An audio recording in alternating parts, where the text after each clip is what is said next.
Hey friends, hi hello வணக்கம். UPSC Civil Service Prelims உடைய last 100 days ப்ரிப்பரேஷனை நாமளாம் சேர்ந்து பண்ண ஸ்டார்ட் பண்ணோம்ல. அந்த வகையில் இன்றைக்கி நம்ம இருக்கிறது டே 18. ஸோ ஆல்ரெடி நம்ம நேத்திக்கு ஃபுல் டே ரிவிஷன் அப்படின்னு வச்சிட்டோம்ல. ஸோ இன்றைக்கி ஃபுல் டே நீங்கள் எல்லாம் ரிவைஸ் பண்ணியிருப்பீங்க. அண்ட் இப்போ நம்ம பார்க்க போகுது நெக்ஸ்ட் மண்டேக்கான ஷெடியூலில். ஸோ மண்டே அப்படிங்கும் போது எக்ஸ்ட்ராவாக இன்னும் கொஞ்சம் புஷ் பண்ண ஸ்டார்ட் பண்ணணும்.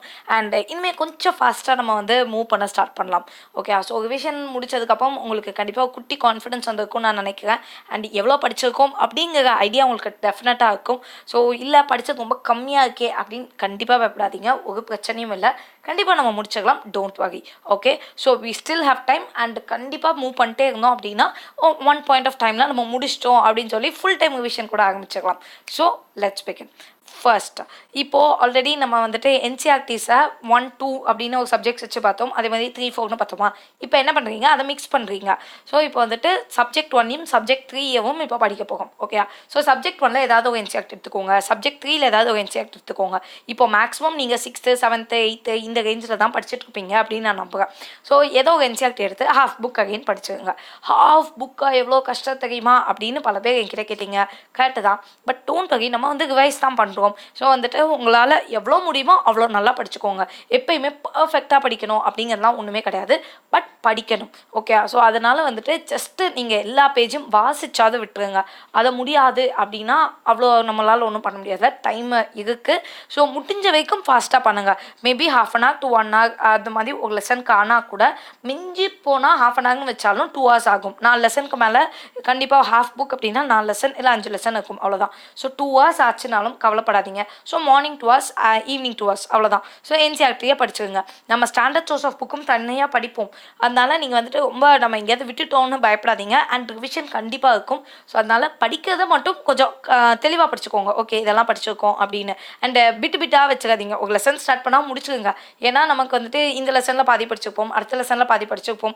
ஓகே, அப்படியே படிக்கலாம். ஆனால் அட்லீஸ்ட் திரும்ப இந்த லெசனில் மீதியும் அந்த லெசனில் மீதியும் படிக்கணும். ஆனால் நம்ம அப்படியே விட்டுட்டே போனோம்னா கடைசியில் ஐயோ நான் எதுவுமே முடிக்கலையே அப்படின்னு நமக்கு தோணிடும். ஸோ அதனால் ஸ்டார்ட் பண்ணிங்கன்னா அந்த லெசனையாவது முடிச்சுருங்க போதும். அடுத்தது பாலிட்டியில் நம்ம direct principles of state policy பார்க்க போகும். ஸோ பாலிட்டியை பொறுத்த வரைக்கும் எப்பயுமே சொல்கிறது தான் ஃபர்ஸ்ட் பார்ட் 4A வரைக்கும் உள்ள எல்லாமே important. So DPSP extremely important. அதில் காந்தியன் பிரின்சிபல்ஸ் எந்தெந்த ஆர்டிக்கலில் அப்ளை ஆகியிருக்கு, டிபிஎஸ்பினா என்ன, டிபிஎஸ்பியில் எத்தனை வாட்டி அமெண்ட்மெண்ட்ஸ் கொண்டு வந்தாங்க, இது ஒரிஜினல் கான்ஸ்டியூஷனில் இருந்ததா இல்லையா, இது எந்த கான்ஸ்டியூஷன்லேருந்து அடாப்ட் பண்ணாங்க, எல்லாத்தையும் பார்த்துக்க போங்க. ஓகே, இது எக்ஸ்ட்ரீம்லி இம்பார்ட்டன்ட் டாபிக்கு. ஸோ உங்களால் முடிஞ்ச வரைக்கும் தெளிவாக படிச்சுக்கோங்க. அண்ட் இதே டிபிஎஸ்பியை நம்ம கண்டினியூ பண்ணுவோம். ஸோ நாளைக்கு கண்டினியூ பண்ணும்போது fundamental rights, DPSP, fundamental duties மூணுத்தையுமே சேர்த்து திரும்ப ஒன் டைம் படிப்போம். ஸோ அதனால் ரிவிஷனுக்கும் ஸ்பேஸ் இருக்குது. அதுக்காக நாளைக்கு படிச்சுக்கலான்னு விட்டுறாதீங்க. இன்றைக்கி முடிஞ்ச வரைக்கும் ஹாஃப் இல்லைனா முக்கால்வாசி ஆஃப் த போர்ஷன் நீங்கள் முடிச்சாகணும். சரியா? ஏன்னா இதில் நீங்கள் எவ்வளோ ஸ்ட்ராங்காக இருக்கீங்களோ அவ்வளோ பாசிபிலிட்டிஸ் இருக்குது நீங்கள் எல்லா எக்ஸாம்லேயும் இந்த டாப்பிக்கை கவர் பண்ணுறது. குரூப் 1 எழுதியிருந்தால் டெஃபினட்டாக தெரிஞ்சுக்கும். இல்லை அப்படின்னா நீங்கள் யூபிஎஸ்சி கொஸ்டின் பேப்பர்ஸ் எதனாலும் எடுத்து பார்த்துக்கோங்க. மேக்ஸிமம் கேள்விகள் பாலிட்டியிலேருந்து வருது, இதில் தான் இருக்குது. ஸோ நம்ம டோட்டல் பாலிட்டி 395 ஆர்டிக்கலை உழுந்து ஒழுங்காக படிக்கிறதுக்கு பதிலாக ஸ்ட்ரெயிட்டாகவே இந்த 51A வரைக்கும் உள்ள ஆர்டிகல்ஸை படிச்சுக்கலாம். கண்டிப்பாக 395 ஆர்டிக்கல் இல்லை, அதை தாண்டியும் இருக்குது. பட் ஒரிஜினல் கான்ஸ்டியூஷனில் அப்படி தானே எடுத்தாங்க. இனி வரைக்கும் லாஸ்ட் ஆர்டிக்கலோட நம்பர் 395 கிட்ட தானே இருக்குது. ஸோ அந்த பேசிஸில் சொல்கிறேன். ஓகே, அதுக்காக ஒரிஜினல் கான்ஸ்டியூஷனில் எவ்வளவோ போயிடுச்சுக்கா, ஐ மீன் இப்போ கான்ஸ்டியூஷன் எவ்வளவோ போயிடுச்சு, ஒரிஜினலில் தானே இவ்வளோ இருக்குது அப்படின்னு நீங்கள் சொல்கிறது எனக்கு புரியுது. பட் இந்த 4 பார்ட்டை படிக்கிறது நீங்கள் பாக்கி உள்ள எல்லா பார்ட்டையும் படிக்கிறதுக்கு ஈக்குவலண்ட்டாகவே இருக்கும். அத்தனை கேள்விகள் வர்றதுக்கான வாய்ப்புகள் இருக்குது. அதனால் கண்டிப்பாக தெளிவாக படிச்சுக்கோங்க. நீங்கள் இதுக்கு அடுத்து எழுதுகிற எந்த எக்ஸாமில் இருந்தாலும் இது உங்களுக்கு யூஸ் ஆகும். ஸோ அந்த இம்பார்ட்டன்ஸை தெரிஞ்சு இன்னும் கொஞ்சம் எஃபர்ட்டை எக்ஸ்ட்ராவாக போட்டு படிச்சுக்கோங்க. ஓகே, அடுத்தது current affairs. So current affairs நம்ம ஆல்ரெடி ஜூன் ஜூலை முடிச்சிட்டோம்ல. இப்போ நம்ம ஆகஸ்ட் போயிட்டோம். ஸோ ஆகஸ்ட்டில் 10 நாள் படிச்சுக்கோங்க. அதே மாதிரி ஃபெப்ரவரியில் 21 to 28 பார்த்துக்கோங்க. ஆல்ரெடி நம்ம 25 to 28 பார்க்க சொல்லியிருந்தோம்ல. ஸோ அது இப்போ 21 to 28 பரவாயில்ல, ரிவிஷன் பண்ண தப்பு இல்லை. ஸோ 21 to 28 தெளிவாக பார்த்துக்கோங்க.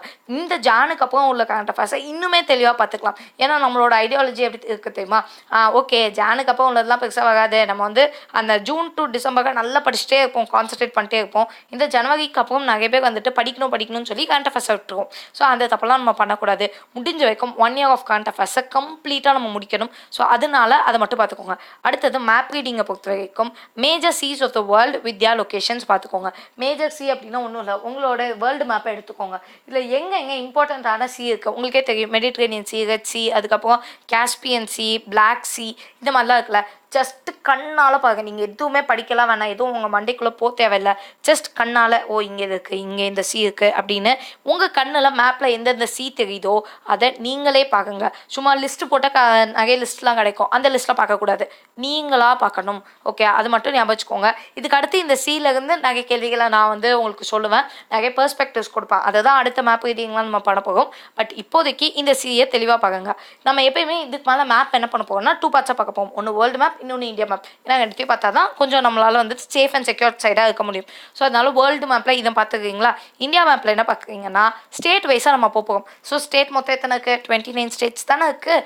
அதனால இந்த 29 ஸ்டேட்டையும் நம்ம டெய்லி ஒன்றுன்னு பார்த்தா கூட 29 டேஸில் முடிச்சுக்கலாம். ஆனால் நம்ம அப்படி பார்க்க மாட்டோம். சில ஸ்டேட்டை 2-3 சேர்த்து பார்ப்போம். குட்டி குட்டி ஸ்டேட்லாம் இருந்தால் 2-3 சேர்த்து பார்ப்போம். ஸோ ஸ்டேட்டை பற்றி நான் எங்கே படிக்க அப்படின்னு நீங்கள் கேட்டிங்கன்னா ஆப்வியஸ்லி மேப்பில் தான் படிக்கணும், வேறு வழி கிடையாது. அண்ட் அதை தாண்டி இந்தியா இயர் புக்கில் ஸ்டேட்டுன்னு ஒரு காலம் இருக்கும். ஸோ அதையும் நம்ம படிச்சாகணும். ஸோ ஸ்டேட்டுனா அந்த ஸ்டேட் எது பார்டர் பண்ணியிருக்கு, இந்த ஸ்டேட்டில் எது இம்பார்ட்டண்ட்டான வைல்ட் லைஃப் சாங்சுரிஸ் இருக்குது, என்னெல்லாம் இம்பார்ட்டண்ட்டாக மினரல்ஸ் இருக்குது, இந்த மாதிரிலாம் நம்ம நிறைய எக்கச்சக்க பெர்ஸ்பெக்டிவ்ஸ் படிக்க வேண்டியிருக்கு.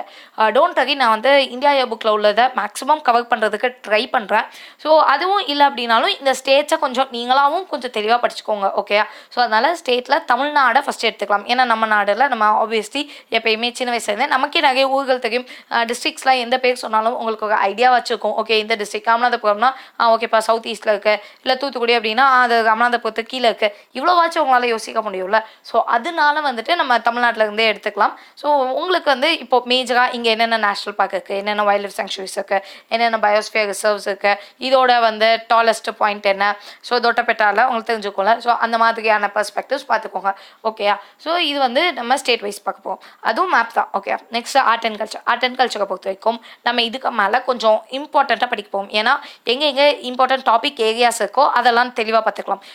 எப்பயுமே ஜெயினிசம், புத்திசம், ஹிந்துவிசம் இந்த 3த்துலேருந்து ஏதாவது 1 or 2 கேள்விகள் ரிப்பீட் ஆகிட்டே இருக்கும். நீங்கள் ரொம்ப லக்கியாக இருந்தால் 2 கேள்விகள் கூட வரும். ஸோ அதனால் ஹிந்துவிசத்தை பற்றி படிக்க போவீங்க. ஹிந்துவிசத்தை பற்றி எவ்வளோ படிக்க அப்படின்னா டோன்ட் வரி, ரொம்ப கம்மியாக தான் இருக்கும். பட் நிறைய உங்களுக்கு தெரிஞ்ச விஷயங்கள் பட் தெரியாத ஆஸ்பெக்ட்ஸில் அந்த மாதிரி இருக்கும். ஓகேயா. ஸோ அது நம்ம படிச்சுக்கலாம். முடிஞ்சால் நான் கண்டிப்பாக இதுக்கும் தனித்தனியாக உங்களுக்கு அட்லீஸ்ட் அதில் என்ன இருக்குது அப்படிங்கிற ப்ரீஃபியாவது கொடுத்துருக்கேன். அப்படி இல்லைனாலும் நீங்கள் ஹிந்துவிசம் எங்கே இருக்குது அப்படின்னு சொல்லி டைப் பண்ணி படிச்சுக்கோங்க. கூகுளில் டைப் பண்ணலாம் படிக்காதீங்க, அது நமக்கு இதில் சேஃப் கிடையாது. சில ஸ்டாண்டர்ட் சோர்ஸ் ஆஃப் புக்கு இருக்குல்ல, இப்போ ஆர்ட் அண்ட் கல்ச்சர் புக்கு, அதே மாதிரி ஹிந்துவிசத்தை பற்றி வேறு ஏதாச்சும் புக்ஸில் இருக்குது அப்படின்னா நம்ம என்சிஆர்டிஸில் எங்கேயாவது இருந்துச்சு அப்படின்னா அதை மட்டும் தேடி படிச்சுக்கோங்க. இந்த நிதின் சின்ஹானியான ஒரு புக்கு இருக்குது தெரியுமா, ஆர்ட் அண்ட் கல்ச்சருக்கு, அது உங்கள்கிட்ட இருந்தால் படிங்க, இல்லைன்னா படிக்காதீங்க. கண்டிப்பாக அதுக்குன்னு இப்போ போய்ட்டு அந்த புக்கெல்லாம் வாங்காதீங்க, அதை படிக்கிற அளவுக்கு நமக்கு டைமே கிடையாது. ஸோ அதனால் இன்கேஸ் நீங்கள் அந்த புக்கை வச்சுருந்தீங்கன்னா படிங்க, இல்லைனா விட்டுருங்க, பரவாயில்ல. அடுத்தது கவர்மெண்ட் ஸ்கீம்ஸை பொறுத்த வரைக்கும் நம்ம டெய்லி 2 கவர்மெண்ட் ஸ்கீம்ஸ் பார்க்கலாம்னு நினச்சோம்ல. அதுக்கு முன்னாடி ஃபஸ்ட்டு என்னென்ன கவர்மெண்ட் ஸ்கீம்ஸ் இருக்குன்னு பேரை மட்டும் படிங்க. என்னென்னலாம் பேர் வச்சுருக்காங்கப்பா, இப்படி ஒரு பேர் இருக்கா, அப்படி ஒரு பேர் இருக்கா அப்படின்னு சொல்லிட்டு நேம் மட்டும் படிச்சுக்கோங்க. ஸோ லாஸ்ட்டாக இது வரைக்கும் என்னென்ன கவர்மெண்ட் ஸ்கீம்ஸ் லான்ச் ஆகியிருக்கோ அதோடைய நேம்ஸை மட்டும் படிங்க. நேமே நமக்கு சில சமயம் தெரியாது. ஸோ அதுக்காக தான் இந்த இது. நீங்கள் just list of name government schemes அப்படின்னு போட்டிங்கனாலே அந்த எல்லா கவர்மெண்ட் ஸ்கீம்ஸும் வந்துடும். அதோடைய பேர்களை மட்டும் வாட் இஸ் இட் அப்படின்னு வாசிச்சுக்கோங்க. ஓகே. ஸோ வாய் விட்டு படிங்க, அப்போ தான் அதெல்லாம் ஞாபகம் இருக்கும், இல்லைன்னா நமக்கு மறந்துடும். ஸோ ஜஸ்ட் லைக் தட் நீங்கள் ஜஸ்ட் பார்த்துக்கோங்க, போதுமானது. So strive for continuous improvement instead of perfection. Just கொஞ்சம் ரொம்ப புஷ் பண்ணுற மாதிரி இருக்கும். But don't worry, you just keep on pushing. கொஞ்சமாச்சும் நேத்தோட இன்றைக்கி நம்ம இம்ப்ரூவ் ஆகிட்டே இருக்கோமா அப்படிங்கிறத செக் பண்ணிட்டே இருங்க. ஸோ நம்ம மேக்ஸிமம் நம்மளால் முடிஞ்ச எஃபர்ட்டை போடுவோம். மற்ற விதம் நம்ம ஜஸ்ட் விட்டுறலாம், நடக்கட்டும் அப்படின்னு. Okay. So all the very best. If you have any doubts please do same in the comments below. And for instant updates Telegram சேனலோட லிங்க் கீழே டிஸ்கிரிப்ஷனில் இருக்கும். Please do join over they. Thank you.